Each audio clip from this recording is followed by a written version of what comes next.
What's up, everyone? Kevin Allen here, aka the Geek from DFS Army. It's NFL Week 17, and we're taking our first look at DraftKings main slate. Now, Week 17, we're kind of back to normal, I'm going to say, after what was effectively a crazy Week 16, where you have Saturday slate, Monday slate, and Sunday. So much going on. Actually, it was quite difficult to follow, and I'm exhausted.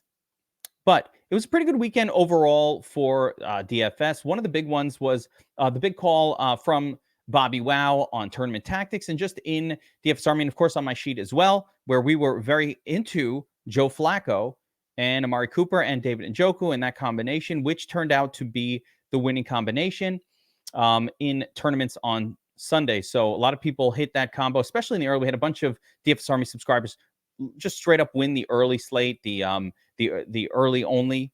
We had a few takedowns of that one, primarily because of that play. You needed Breece Hall in there. I had a lot of Breece Hall exposure myself. I kind of spread it out pretty even at running back in Week 16, with Hall being one of them. One big miss for me was just, Roschon Johnson. I thought that was going to be a cheat code. And of course, the Bears end up going heavy. Khalil Herbert. Who knew? But we're on to Week 17. Hopefully, a lot of you guys have made it to your fantasy football championships as well, as it was sort of, conference championships week in your fantasy football league. So, I've spent most of the morning just looking at some of the leagues that I've made it to the finals in. Hey, can this one win? Can that one? So having a little bit of fun with that. And, this is what it's all about. So enjoy that as well. All right. So onward to NFL Week 17. And we get a big slate finally for the main on Sunday. There's a few games that kind of seem interesting. There's some situations to go over. So let's just dive right into it. And of course, the Ravens are coming off an incredible win against the 49ers. Ravens now sort of the prohibitive favorite, I would say, to be sort of the quote unquote best team in the league. They will probably be number one in the power rankings this week based on just that win. I mean, they deserve it. So this week, the Ravens are at home taking on the Dolphins. And I don't love the Dolphins side of this game. I think they're going to have a hard time generating offense. I do love the Ravens side, 25.5 point total. So right back to Lamar and those weapons for the Ravens here, Isaiah Likely, all of that stuff. Interesting. I even think, maybe Gus Edwards will be somebody that we'll keep an eye on this week. So let's stay tuned for that. We've got this next game here, the Bills at home, taking on the Patriots, and the Bills have that 26.5 point team total. Basically, the Bills should be able to score at will in this game. It's probably not going to be super competitive, although the Bills have found a way to make games competitive that shouldn't be all season long. So maybe this won't be any different, but certainly the Bills side, Josh Allen, all of that, great. Stephon Diggs, another disappointing week this past week. Something's off. Something's weird. Got to accept it. And, accept the fact that Diggs definitely is not somebody who should be relied upon as a consistent wide receiver. So, do with that information what you will. Chicago at home taking on the Falcons. This one, 38 point total, doesn't really stand out as something I think we should target. The injury to DJ Moore last week, but also the heavy run game focus for Chicago really kind of blew up that offense. Fields still winds up with a pretty decent day last week, but DJ Moore hurts the ankle and ends up not doing anything in that game. That was a rough one. I had a lot of DJ Moore exposure last week. The Falcons coming in using Taylor Heineke. It worked out well for the tight ends last week. Didn't really do a whole lot with Drake London, but that could change. That could change on a dime right here. So I don't mind Drake London even in this low total game. Titans at Houston. This one could be really interesting. CJ Stroud, is he going to be back this week? I don't know. But if he is back, I'm very interested in CJ Stroud in this matchup. It's a great matchup, Nico Collins. So that's a game to keep an eye on, I think, this week, as there's a lot of moving pieces. But it all starts with, will CJ Stroud come back? I believe Davis Mills wound up in the game this past weekend and actually did okay. But, I don't trust him. I do trust Stroud in this match. So this is a game to keep an eye on, especially that Texans offense. I'm just keeping an eye on it. It's too early in the week to know, but I'm keeping an eye on it. Next, we got the Raiders at the Colts.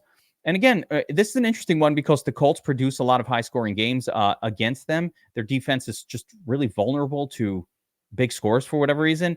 Raiders, not that good of a defense either. So we've got an interesting game right there. I don't know if Pittman comes back this week. If he did, I'll have some interest in him. Raiders side, all the pieces. Maybe Zamir White if Josh Jacobs is out again. So there'll be some eyes to keep on both of these teams. 44.5-point total, really not that bad.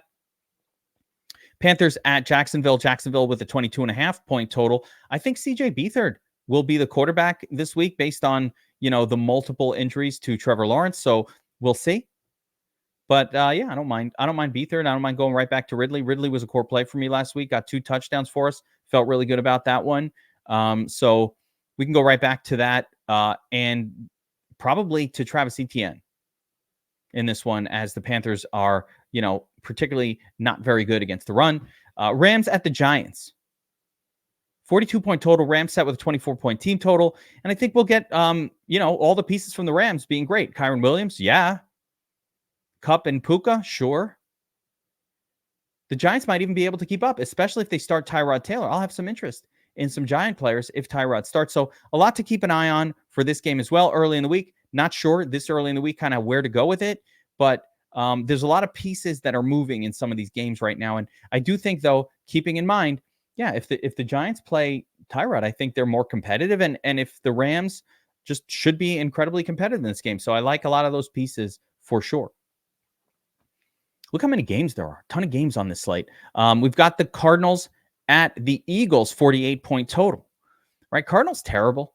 Eagles, I don't know what's going on with that team. They are a mess. The passing offense just not getting it done. This team has, Super Bowl hangover kind of written all over them. They have just not been right all year. It would not shock me if the Cardinals covered the spread in this one, because the Eagles just seem to let every team hang in the game and stick around and do their thing. So we'll have interest in Cardinals pieces, even with that shitty 18.75-point total. Of course, the Eagles have a 29.25-point team total set, one of the higher ones on the slate. So you got to be interested in Jalen Hurts and maybe a piece or two that he's connected to, maybe some DeAndre Swift or something like that. The Eagles offense should fly here, but they do even better if the Cardinals are competitive. So a lot of reasons to be interested in that game across a lot of the pieces from the Eagles. Saints at the Bucks. Bucks set at 22.25 on the total. Here, another interesting game. You know what? The Saints side, the Bucks have been a team that when you play against them, you tend to throw more and passing yards add up, and they have Chris Olave. I'm going to be interested in him. I'm not sure I can go to Derek Carr again. He had his one good game of the past 5 years last week. I just cannot imagine that that's going to just keep happening. If it does, all right, you got me. You got me. But I'm not chasing that. Baker Mayfield on the other side, also one or two big games this season. It can break it out whenever you want or on occasion, but I think we'll get more of the average performance from the Bucks here, where one of their 2 wide receivers probably has a pretty good game and Rashad White probably has a good game. So those are the pieces I'd be looking at there. And Olave on the other side. Kamara, too expensive. 49ers at Washington. They're set for a beatdown on the Commanders. 49ers coming off an embarrassing loss where Brock Purdy just looked terrible.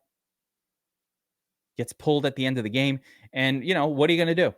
What are you going to do? What happens against Baltimore? Can he bounce back? They need him to bounce back, so they'll have him here, and they'll have him here doing his thing. The 49ers are probably going to score over 30 points in this game. Like, I would bet the over on the 49ers team total here.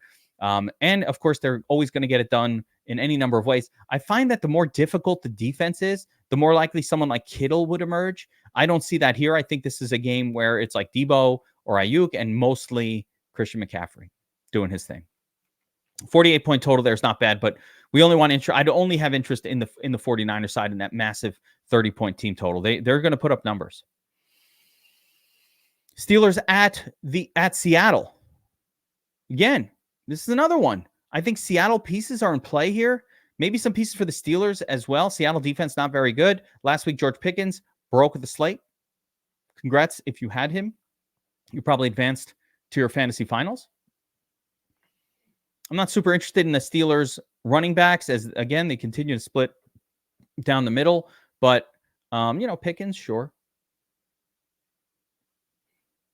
I usually don't play a lot of players from Seattle either. It's really hard to predict where their offense is going to come from. They have the 3 good wide receivers, and it's just not predictable which one they're going to go to.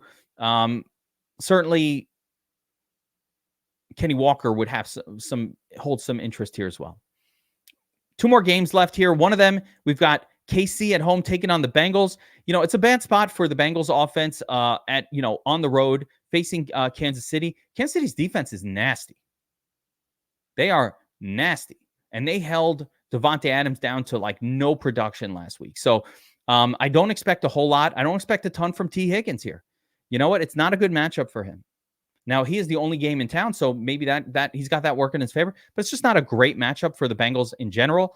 I've been riding Browning to the fantasy championships in a bunch of leagues, and now I'm kind of thinking, oh, man, I wonder if I can get Beathard or some other person to take over. Not sure what I'm going to do there. As far as the KC side goes, another week where they didn't go do much on offense. I think Pacheco is probably the best piece there. Can't really trust Kelsey at this point outside of tournaments, and Rashee Rice, a disappointing week last week, but I don't think it means anything. He could bounce right back here. So interesting game, but not one that jumps off the page for me outside of maybe Pacheco. Finally, we've got the Chargers taking on the Broncos. This one has a terrible 38.5 point total. Easton Stick and the Chargers just not doing all that much. I could see a piece, kind of a one-off piece from the Chargers, maybe kind of doing some work here. Maybe even Austin Eckler shocks the world, something like that. On the Broncos side, the guy that really stands out to me, there's a couple things. Number one, Courtland Sutton got knocked out of the game last week. Let's see what happens with that. Maybe we'll get like a tighter group of wide receivers for them to throw to. But the prime guy that I keep wondering about is Javonte Williams. And when that big game is going to come, there's only 1 week left. That's it. If you're not going to have your big game. So maybe Javonte Williams be of interest. We'll take a look at him and see what he's done this season. All right. So now that we got a general grasp of the matchups, I'm going to go position by position and kind of talk through these positions and pick out some of the spots that I'm going to have some interest in. And along the way, we're going to try to do our best to build what I call a first look lineup, just a little, all right, these are some guys that stick out to me early in the week. Of course, a lot changes throughout the week, as you guys know. So it's just an exercise in trying to get an early sense of who's popping. One thing I wanted to mention before we jump into this is just a little promotion here for DFS Army and the player props pick'em game crew.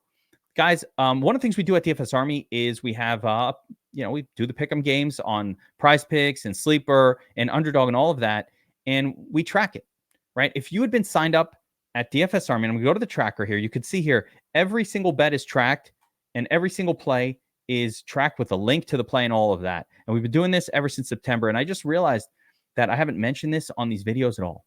But if you guys are subscribing to DFS Army, you should be checking this out. On the season, since September, net profit of $9,466 on $35,000 worth of bets for a 26% ROI, which is spectacular for any sort of betting site, especially over a long haul. If we pull out the promo bets, which we shouldn't because they're part of it, right? Sleeper and Prize Picks give out promo bets all the time. The team is up $5,195 across $21,358 worth of bets. So if you've just been following along with Willin and Sniper in the DFS Army Discord in the props channel, you're up a solid $5,000 on season. So everybody who's a DFS Army VIP, you have access to the tool. You have access to the player props channel. Make sure you're checking that out. You can sign up at Sleeper or Prize Picks. If you're not signed up at DFS Army, you can actually get a couple free months of access to the props team, to the Pick'em team, as well as the Proptimizer tool. What up, Proptimizer? Right? You could do that via the Pick'em subscription or when you sign up for one of these sites. So the DFS Army Pick'em subscription is $34.99 if you don't have VIP. VIPs and DFS Army get access to everything. But if you just do Pick'em games, you should really consider checking this out. They are especially great during NBA season and MLB. That's a specialty for Will Lynn and Sniper. So make sure to check that out. It's $34.99 for the props Pick'em subscription only. That gives you the tool, the Discord channel, access to all the plays that Will In and Sniper are dropping in the Discord. And again, we've been tracking this in September. It's up 25%. They give full tickets out. You just follow along, and hopefully they keep going at this pace and they keep printing. There's no one better than the DFS Army team when it comes to these props. The Proptimizer tool is spectacular, but we also have Will In and Sniper and the rest of the team in there dropping picks and dropping actual tickets that you could just roll along with. Kind of mindless if you want to do it. And it's certainly been incredibly profitable this year. So make sure to check that out in the DFS Army Discord, link in the description below. All right, let's get into NFL Week 17. And it starts at the top with Jalen Hurts. Always a good play. Against Arizona, I can't argue against Jalen Hurts. Jalen Hurts has been remarkably consistent and putting up like 25 or 26 almost every week. He has not had these incredible smash games that kind of make it worth paying 8K, 8, 6, 24, 32. But I think against Arizona, we should see a lot more of what we've been seeing, which are these mid-20 type scores. And of course, he can always pop at any time. I'm not sure that I expect it to happen here, but certainly Hurts has a very high floor and is a good play on the slate if we can afford to pay up to 8K. Josh Allen, pretty much the same, literally the same thing. He's been putting up good numbers all year long. He's averaging 25.2 fantasy points per game on DraftKings. This isn't a matchup that's intimidating at all. And as a bonus, the Bills they're not as likely to score via the run. Not rarely, but they're not as likely to as, let's say, some other teams would be. Like Fields the other day where, I knew the running game was going to be a big part of how they attacked Arizona. The Bills are likely to throw for touchdowns here. So I really like Josh Allen. He's never easy to stack. As a matter of fact, lately I've just been kind of trying to go naked Allen. Last week, Gabriel Davis did his thing, which was awesome. But Diggs has been pretty much a disaster when you've stacked him with Josh Allen. That don't mean it'll happen again here, but Diggs has been terrible as a combo with him, as has the tight end position. So it's a really interesting one with Josh Allen. But again, price really high. And I'd probably favor Hurts over Allen a little bit if I had to choose between those two at the same price. Next, we've got Lamar, who I really love this week in a great matchup against Baltimore. Did I skip that game? Did I somehow skip that and not talk about it? Oh, no, it was the first one. So I don't know. I can't remember if I talked about this one or not. But this matchup is very exciting. I don't think that the Dolphins are likely to be super competitive in it, as Tua has kind of shown this season that when going up against elite defenses, he kind of isn't as good. I mean, I guess that's obvious, but he hasn't handled it as well as you would hope. With that being said, I do remember a game, I think it was last year, where Tua came up on the road. I think it was week 1 or 2 of last season. Tua on the road in Baltimore. No one played him, and he had the game of the year. So anything can happen in football. Expect the unexpected, but the obvious and clear, I think all of that, even if he's doing that, the one who it helps the most is Lamar. So I really love Lamar this week. I think there is some potential for this game to spike a little bit. It's going to take, of course, probably a really big game from Tyreek Hill in particular for it to happen, but I could see it happening. And even if it doesn't, I think Lamar is in a great spot to put up some big numbers against Miami. So Lamar at 7,700, very interesting here. I'm going to try to find a cheaper QB for this first look, but I like to go through the whole list and just kind of talk about who's going to be on the play. So in the pay-up options, all three of these guys really good. Pat Mahomes home against the Bengals. Easy defense, not a great defensive team. This is another spot. Mahomes, though, has been disappointing all year long, including this week. Nothing special. Another bad week, averaging 19.8 fantasy points per game. They have not been able to put it together. I don't know that we should expect that to change massively here. Mahomes just, for me, is what I like about him is the salary's finally coming down a little bit. He's down to 7,500, so he's QB4 on this slate, which is good. It's good for us because, hate to pay up all the way. When you pay up all the way, you better be the highest scorer. I'm not sure that I see, 30 plus points out of Mahomes unless the Chiefs defense allows the Bengals to stay in this game or make a strong game of it, which they could. So there is a scenario, but I really see Mahomes kind of leaning heavy on the run in this one. So he's more of a fringe option for me. I'd probably be looking to stack him with Rashee Rice. Tua, I talked about him before. Exciting game environment, and no one will own him, but it's probably not the best spot for Tua. Like he's not going to project very well against Baltimore. Baltimore's defense it seems like they're really legit, and they just shut the shit down out of the 49ers. Not that that means that'll happen again, but it is noteworthy. Fields at home against Atlanta, low total game. Just didn't play the way he always is. He put up a pretty good score last week at 25, but not quite a win you the tournament score. It's just a good score. I'm interested. CJ Stroud, I talked about him before. I love this matchup for Stroud if he plays. If he does play, making progress in his recovery, concussion, could be ready for week 17. So we'll know early in the week. I prefer if he is back to practice this week. I don't like it when players just come in off of no practice and just play on Sunday. We saw with Trevor Lawrence that didn't work out that well. But if Stroud's kind of back in the game here, I love the matchup against the Texans. I don't think that Houston wants to be resting him or anything. They want him, they want him in top shape. So if he's back, he's going to go full blast. I love the weapons on this team. I love the passing offense in general. I really hope he plays because this will be my top guy if he does this week. This will be the guy that I focus on. Another spot I really like, of course, is Brock Purdy in the bounce back spot against Washington. Washington is the place where QBs go to get right. Purdy got a Q tag on him. I'm not sure what happened to him. Was it an ankle or something like that? But he should be back this week, and we can go right back to Purdy. Now, with this being said, there's a high risk that, Christian McCaffrey just takes this game over and they don't need as much from Purdy. So I'm not sure I want to pay all the way up. I definitely prefer Stroud when comparing these guys. Stafford on the road at the Giants. Again, this really projects more of a game where Kyren Williams will do a lot of that lifting. So, it's an easy matchup. It's fine. Kyler Murray, pretty much been a no all season. I don't really think there's a reason to get overexcited about Kyler Murray outside of large tournaments. Yeah, Baker Mayfield also back to his usual self, 20-point games. He's way overpriced at $6K. He's averaging 17.9. I think he'd get you a nice floor, but the ceiling just hasn't been there. I'd rather just play Mike Evans or the wide receiver themselves. The ceiling's not really there for him. Russell Wilson also just an unexciting play, but in a spectacular matchup. So can't fully ignore him, but it's kind of unexciting. Geno Smith, unexciting. Browning, bad matchup. Minshew, tough matchup. Sam Howell is a definite no. Carr is a no. All of these guys are no's. The one player I want to mention that's very, it's a couple of them here that I have mild interest in. But the primary one is CJ Beathard. And you know what? He's looked pretty good in the short work that he's had in the short time.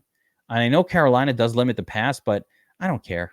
I like Beathard as a pay down option if Lawrence is out. He came in the game this week, went 11 for 15, 73%. Came in the game last week, 9 of 10, 90%. Now, I'm not saying this means this guy is a very good NFL quarterback, but what I mean is in the limited action that we've seen so far, he's looked pretty good. He's the only 5K guy that I find kind of viable on the slate, so I'm interested. And I love Nico Collins, and I love, I'm sorry, not Nico. I like Calvin Ridley in a spot like this. There are other pass catchers like Evan Ingram that I'm going to really like in this spot. Got confused. But so it makes for an easy stack. There's a lot of injuries. Christian Kirk has been out. Zay Jones has been out. So there's only like the two guys for him to throw to. So much like Flacco last week, where we knew Flacco, Cooper, and Njoku with Beathard, if he does start. And again, I know Carolina's been a good matchup, but I really don't care. I really don't care because of the price. If he starts, we go right there. We could play Ridley. We could play Evan Ingram. Maybe Parker Washington or one of these cheapies. There's some other cheapie that emerged. I have to look that one up.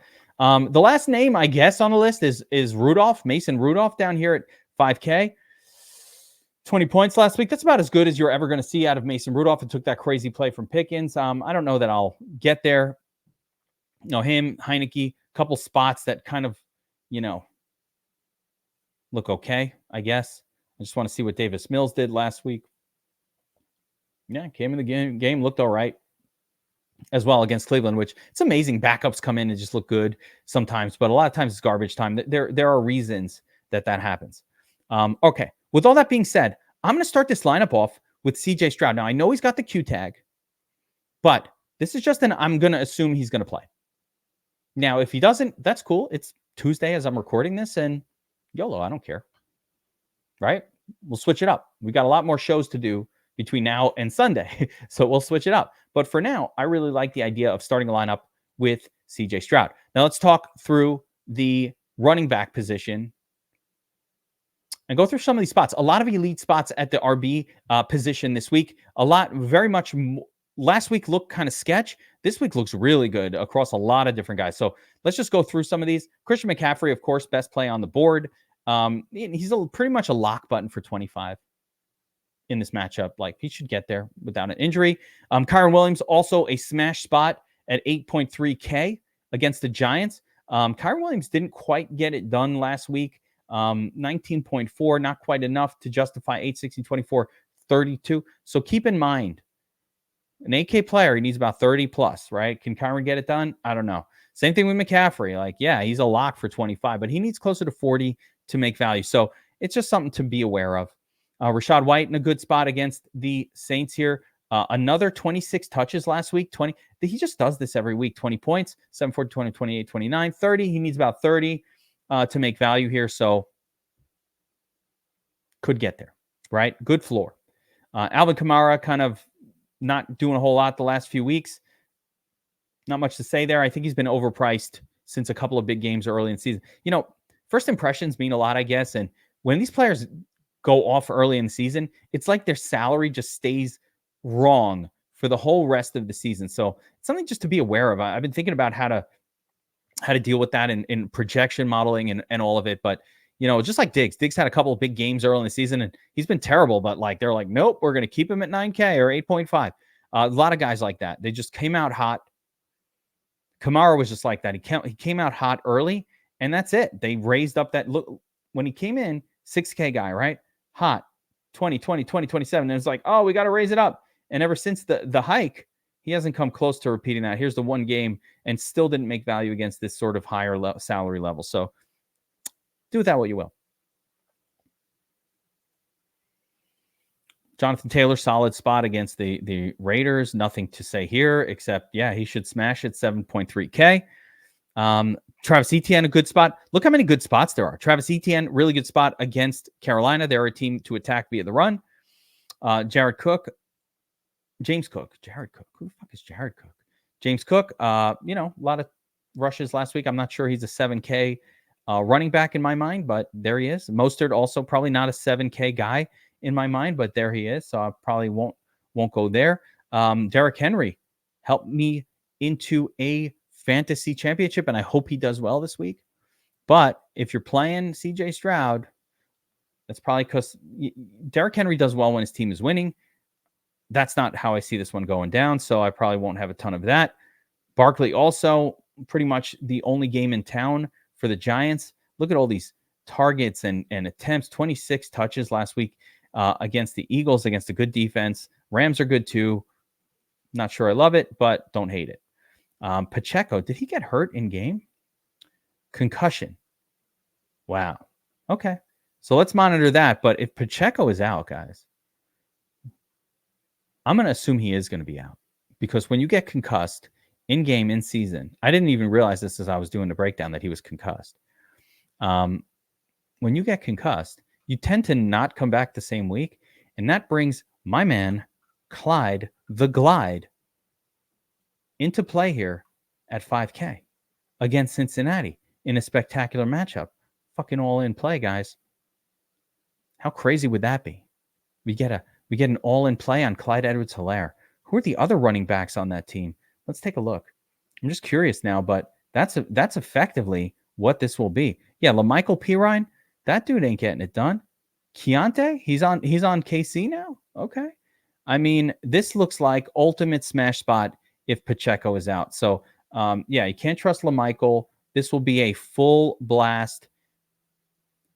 Fire up Clyde. Close your eyes.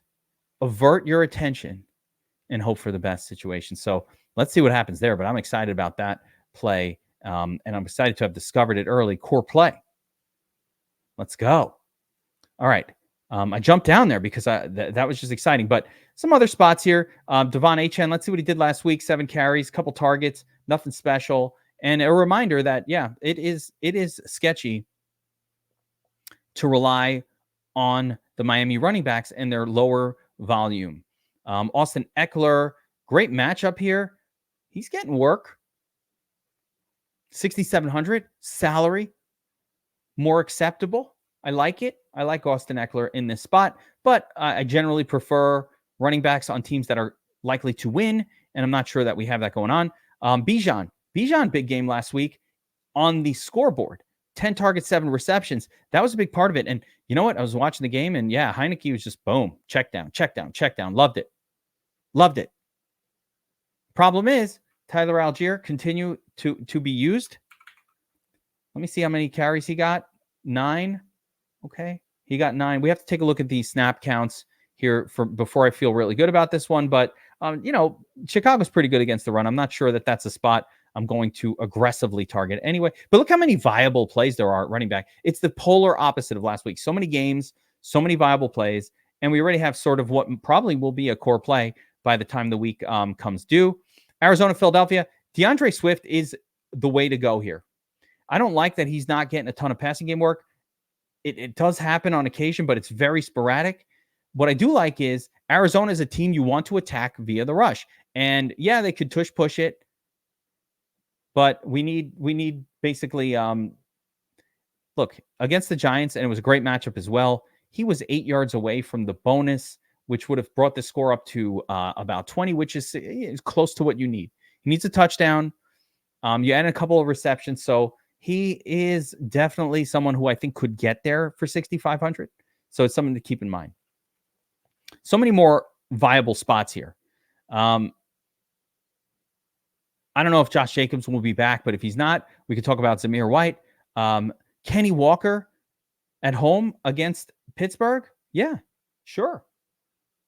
He'll burn you when he doesn't score, but he could have one of his big games. So I like that spot. Zeke against Buffalo, I'm probably not super into that one. Gus against Miami, probably not into that either. Even though Gus is getting the work, I'm probably not into that play. Connor, no. Stevenson, no. Chuba Hubbard getting the work as well. Does not put up big scores, but he is their top guy at this point. And, I'm probably not on that play either, but it's interesting. Since I want to save salary, the place I'm going in their first look, and don't hate me, don't at me, I think I got to go with Javonte Williams. I don't understand why Javonte is not seeing volume. I literally don't get it. But at some point, this guy is going to break out.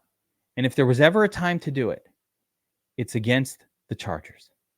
So this is a matchup-based play, price-based play, 5,600. Now, why did I do this? We start off the lineup with 2 cheap running backs. I know there are great plays. I want Christian McCaffrey in the lineup.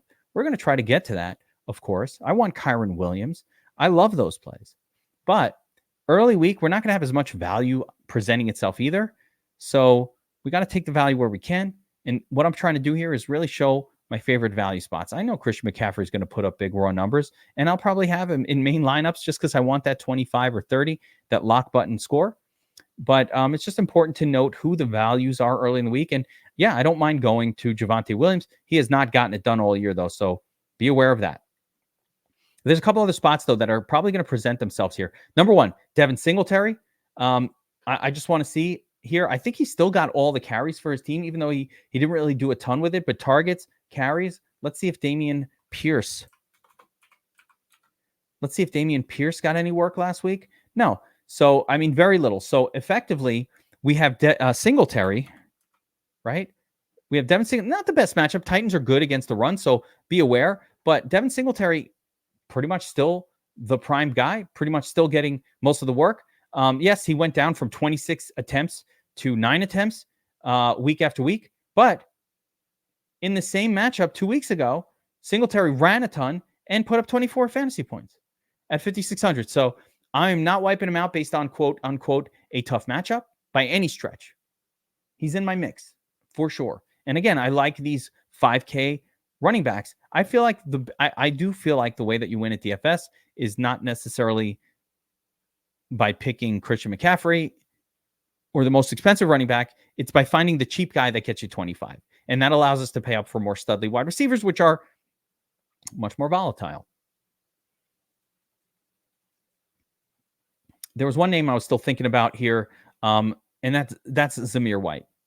So if Josh Jacobs is out, we can go right back to Zamir White, 145 yards on 22 attempts last week. Decent score. Didn't do much in the passing game, but can catch a pass. So that's fine. Go right back to it.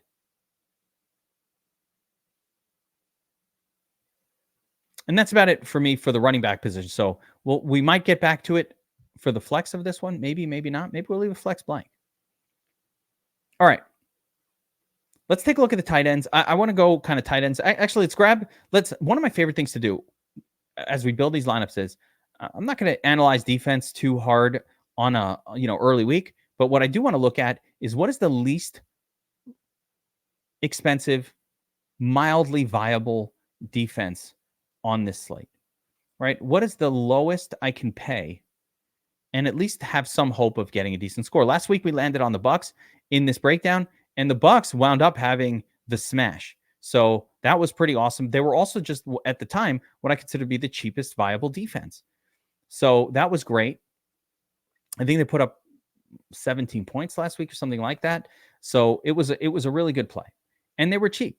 And the expensive defense, and if you remember the Monday slate, all the pay up defenses failed. The defenses that did well were the Raiders against the Chiefs and ones you wouldn't expect. So I don't love to pay up for defense. I think it's a very volatile position. With that being said, let's take a look here. Washington at home, they are not viable. They might actually put up I don't think you can get a negative score, but even though they're priced all the way down to 2K, I'm not into that. I think the Patriots on the road, at Buffalo's been making mistakes, so I think it's an acceptable play. Cardinals at Philadelphia again. Eagles just shooting themselves in the foot, and Giants still. I don't love any of these plays, but I think they're all like, all right. If I had in case of emergency, I would do it. But not something I'm going to be excited for. Bengals at KC, also not super exciting. Miami at Baltimore, no. I think Baltimore right here at 2,800 is a very playable defense. I think we can play Denver at 2,900 at home. Very playable against, Easton Stick. So this is the way that I would be looking to go. So let's plug in Denver here. They're at home, and I like it.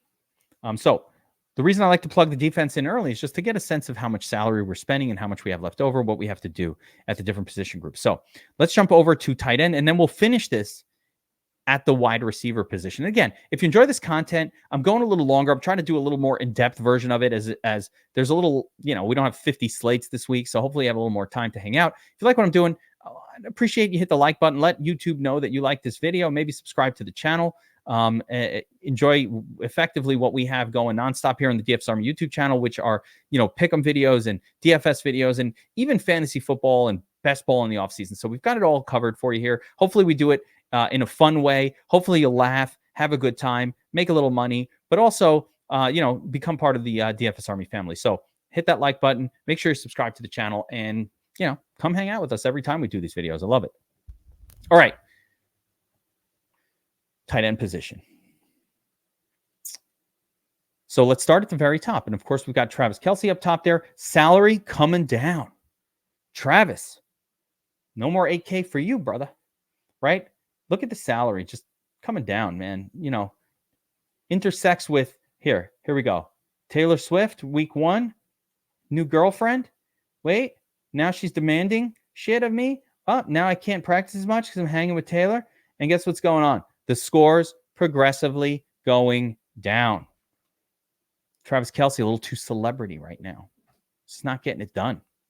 Disaster if you picked him in the second round of your fantasy draft. I have Kelce by default in one of my dynasty teams. Not helping me. I need you this week, Kelce. I need you. A very expensive championship. So get your shit together, bro. But Yeah, it's certainly playable at 7K, but he can burn you very easily. 714. He needs to score 28 fantasy points, and I feel like he's done that not at all. Maybe once or twice all year. So yeah, he can get it done, but it's going to be a tournament only kind of play. That's for sure. Trey McBride, Treasy McBreezy, great spot for him. Got the targets last week, like always, 7-8 targets per game. That's all you can ask for. The matchup is actually better for Trey this week. Eagles definitely are vulnerable via the air in general. So I'll go right back to it. No problem here. I don't know that I still want to take a look at the high end versus low end, but it's something I'd go right back to for sure.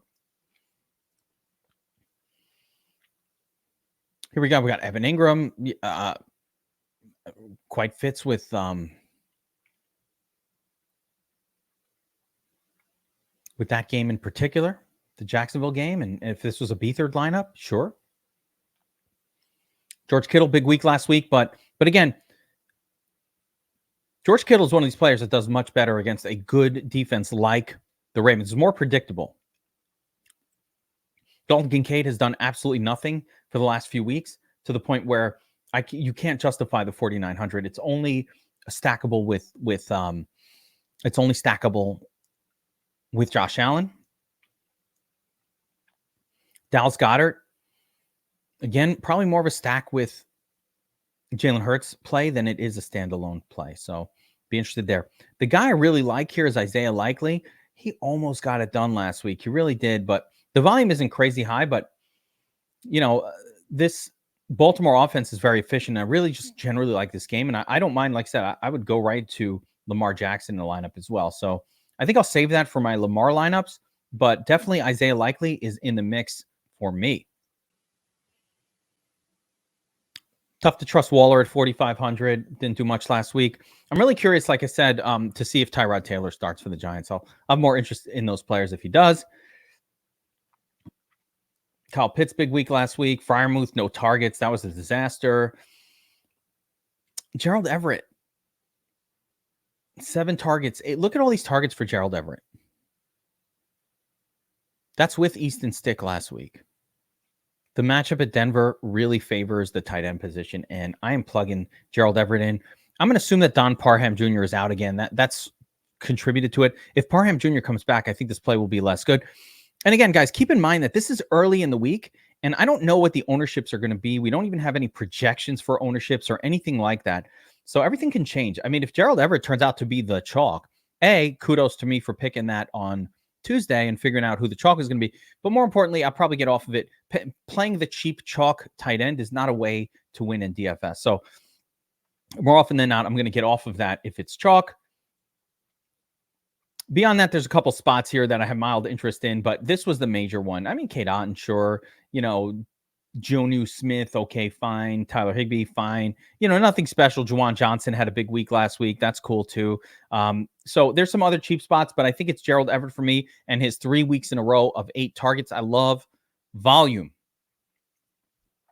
All right, now the big one. Now that we've established this lineup, what we've done so far is effectively put together what I think is a fairly value-based lineup here, where all the players are value-based. We've got Javonte paired up with Broncos defense for a little bit of correlation there. We've got Clyde Edwards-Helaire, injury backup, great spot. So we've got 6,400 left per position at the wide receiver group. Now let's explore wide receiver and see what we can come up with for the week. All right, starting at the very top, of course, Tyreek Hill, highest priced player. 14 targets, 9 receptions last week. I don't think that even Baltimore can slow down Tyreek Hill. Now, he played a great defense in Dallas last week, put up an acceptable but would have cost you and been a net negative in DFS type of number. Helped me advance to the finals in whatever teams he was on for my fantasy league, of course. But at 9,300, he needs to smash. So he's not going to be a priority play for me. These two guys are destroying lineups week after week, A.J. Brown and Stephon Diggs. They cannot be touched outside of tournaments. A.J. Brown is another example, I hate to say it, of guys that smashed early in the season, 41, 25, 23, had these big games, 32, 36, and then the salary just went bananas, and it hasn't come down yet. And now he's priced based on his ceiling, and it makes it very difficult for him to get there. He needs to score almost 37 fantasy points to be relevant at 8.6K. I don't see doing that outside of a Jalen Hurts lineup. Same thing with Diggs. Diggs is way overpriced and just destroying your lineup for weeks in a row. Kupp and Puka, man, Kupp was dropping touchdowns. He did not have a good game last. He could have, but it went to Puka. So now I don't even know which guy is the better guy. Puka, Kupp, Puka. Who the hell knows? But, both of these guys are in a great spot next week. It's just there's no way that two 8K players on the same team are going to get there. So you got to choose. I don't like making that decision. You got to make one. Mike Evans, again, another guy that really helped your team get to the finals last week. Solid 27-point total. He could do that again here. He could do that again. Deebo Samuel, 7,700.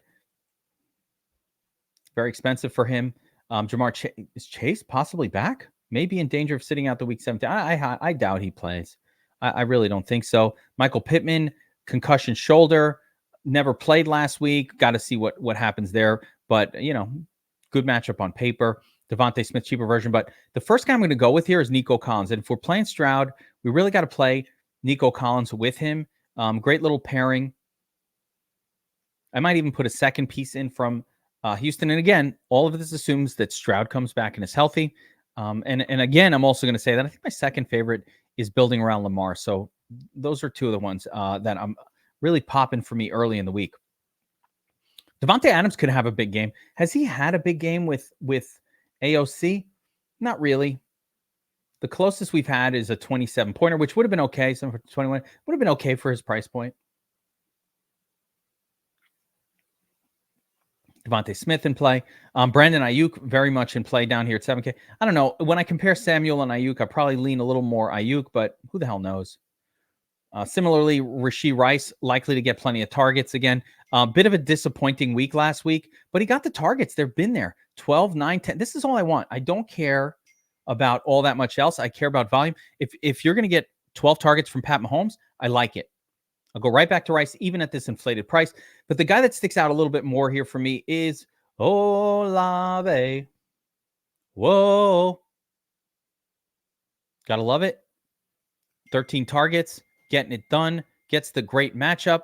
Against the Saints here. So he is most definitely in my mix as well. The Riddler at Carolina, very much in play. DJ Moore, always in play. And T. Higgins. So a lot of interesting spots here. I'm looking at the salary we have remaining just to kind of get a sense of which of these guys I feel I can plug in. I'm going to plug in Olave here. But it could just as soon be Rashee Rice. And I might even go to Rice as well. But let's continue on through the wide receiver position, see if there's any value that presents itself. So Courtland Sutton could be out. If Courtland Sutton is out and he got a concussion, are we interested in Jerry Jeudy? Can we play Jerry Jeudy? Let me know in the comments. Like, he's been crap this year. Can we play Jerry Jeudy? I don't know. I'm saying yes, but I don't know how good I feel about it. Godwin, only a once in a while kind of a guy. There's Tyler Lockett. Pretty decent week. Zay Flowers. 13 targets, 9 receptions. Look good. As usual. When they throw to him, he looks great. What a weird team. This Baltimore offense is just difficult to predict. And again, if this is my Lamar lineup, I'm all about Zay Flowers in it. So great. I don't mind him here as well as just a standalone play. Not sure I'm going to go there, but I don't mind it. Gabriel Davis, probably not chasing what happened last week. McLaurin, also, I don't like that matchup. Downs, man, what a disappointment. 9 targets, only 6 receptions, just didn't get it done. Like, the targets were there, the volume was there. And if Pittman's out, I think you could probably go back to Downs again, but a little disappointing last week. Can't lie. Not going to lie. George Pickens, monster game. All done off of the back of really one giant play for 86 yards. But you know what? He was having a pretty good game anyway, and that just send it to the stratosphere. Congrats if you had him on your team. You're probably in the finals. The guy I'm going to plug in, though, here is Noah Brown. And again, it's just another guy to target with our quarterback. So we're going to do a Stroud, Brown, Collins double stack. Just for the fun of building a heavily correlated lineup here. I think it's more important just to note that Noah Brown is certainly in play, and Tank Dell should still be out, so he's on IR. He's not coming back. So it's going to be Brown and Nico Collins getting the primary looks there, and both of them can deliver. Here's the aforementioned Jerry Jeudy 5,100. If no Cortland Sutton, you would think he would get more targets, but who the hell can trust Jerry Jeudy? Jackson Smith-Njigba, I guess I'd have a little interest in there. Demarcus Robinson, big week last week. Nothing has really changed. Rashid Shaheed, a cheapie that I'm interested in as well. Demario Douglas, cheapie that I'm interested in, sure. Greg Dortch, interesting. Maybe Parker Washington. So, we'll be able to pick out some of the turds here from the cheaper. I think DJ Chark had a big game. Where did that come from? Out of nowhere. The guy hasn't done anything all year. If you had him in best ball, he just popped for you on the most important week. So congrats to people who had him, but nobody played him. Actually, somebody showed me DJ Chark last week. I was like, why is that guy even in the discussion? And then, of course, he smashes. And that's how it goes. In the DFS Army Discord, one of you guys, so my bad, had asked about Chark versus somebody else. And I was like, I don't know, those guys are turds, and I wouldn't choose either of them. Of course, DJ Chark goes bananas. So, whoops. I guess it was Chark. That was crazy, though. No one played him. He would have been the nuts play, though. That's $1 million play when you hit it right with the rest of the lineup. Okay, with that being said, we've got 6,500 left in the flex. And, there's a bunch of spots here that are certainly viable. T. Higgins just slides right in there pretty nice. So that'd probably be the guy that I go with. Another way to go, like I said earlier, I kind of like these wide receivers a little bit. So I think what I would do here is just go with maybe a Rashee Rice and then leave this last spot down here open for whatever value pick might happen to pop up. Yeah, I could play double tight end. There's a lot of different things here, but it's a little early. Rashid Shaheed could be interesting, but I wouldn't pair him with Olave. But you get the idea here. It is a week with a ton more options. One thing I would try to do when making actual lineups is leave this last spot or one of these last spots for maybe an elite running back that we can lock some points in with as well. One of the big guys here as well. So a lot of different ways to go in NFL Week 17. It's a bigger slate. We got 13 games, it looks like, on the main slate. There's no Monday Night Football, no crazy extra slate. So we're going to focus hard on this one this week. Make sure to stick around in the channel, hit the like button. Make sure you subscribe to the channel. We'll be breaking it down all week long. Tournament tactics coming later in the week. And of course, the betting show where John went 10-6 this past week and 9-2-1 the week before. He is on fire on the Game Plan Best Bet show. So make sure to check that out as well. And we'll see you guys later in the week. Good luck, everybody.